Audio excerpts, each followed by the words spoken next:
Ada orang yang di dalam hidupnya itu selama puluhan tahun gitu-gitu aja hidupnya. Jadi kalau sekarang dia kondisinya susah, uangnya mepet dari bulan ke bulan, 20 tahun lagi juga sama, masih susah. Yang beda ya dia punya umur udah bertambah, dia udah tambah tua, kelihatan tua, penyakitnya udah keluar, tapi secara kondisi hidup masih sama. Ini adalah hal yang harus kamu hindari. Kamu harus berpikir jangka panjang, 20 tahun lagi, 30 tahun lagi, kondisi hidup kamu akan seperti apa kira-kira. Jangan berpikir jangka pendek, supaya keputusan yang kamu ambil itu benar. Di sini saya akan ngomong spesifik tentang jebakan-jebakan yang ada di dalam diri manusia yang membuat seseorang itu bisa mengambil keputusan yang salah. Ini adalah jebakan-jebakan yang tidak terlihat. Secara umum orang-orang terjebak di dalam hal-hal ini. Yang pertama adalah terjebak dalam ketakutan mendapatkan yang lebih buruk.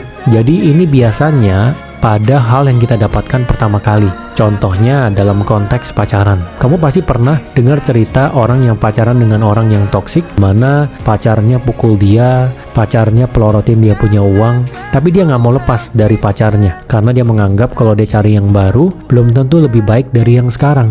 Dan yang sekarang ini mungkin bisa berubah. Jadi dia melihat bahwa yang sekarang ini udah yang terbaik. Kalau yang baru nanti mungkin secara tampang nggak sebagus yang sekarang walaupun sifatnya mungkin lebih baik dikit. Jadi dia nggak mau untuk berpindah ke yang selanjutnya. Dalam bisnis juga sama. Orang-orang yang pertama kali berbisnis banyak banget yang dia lengket dengan bisnis pertamanya. Dia jatuh cinta dengan bisnisnya. Jadi bisnisnya mungkin di bulan-bulan awal menghasilkan, tiba-tiba tidak menghasilkan. Dia udah mencoba segala cara, tidak menghasilkan, dan dia seharusnya sudah pivot ya, mengubah ke bisnis yang lain. Tapi dia nggak rubah. Karena dia merasa bahwa kalau dia rubah ke bisnis lain, belum tentu sebaik bisnis yang pertama. Dalam konteks kerja juga sama. Orang-orang yang pertama kali kerja, biasanya dia akan merasa bahwa perusahaan yang pertama ini adalah perusahaan yang terbaik. Dia nggak mau pindah ke perusahaan baru karena dia merasa nanti perusahaan barunya takutnya lebih jelek dari perusahaan yang sekarang. Dia udah deket dengan orang-orang yang ada di perusahaannya, dia udah nyaman dengan cara kerjanya, jadi dia nggak mau pindah. Jadi orang tuh terjebak karena dia takut bahwa yang selanjutnya itu lebih buruk. Padahal yang selanjutnya ada kemungkinan lebih baik. Tapi orang seringkali menekankan bahwa kemungkinannya besar sekali kalau yang selanjutnya lebih buruk. Nah, kamu harus ingat nih, di dalam hidup terutama hal-hal yang biasanya pertama kali kamu dapatkan,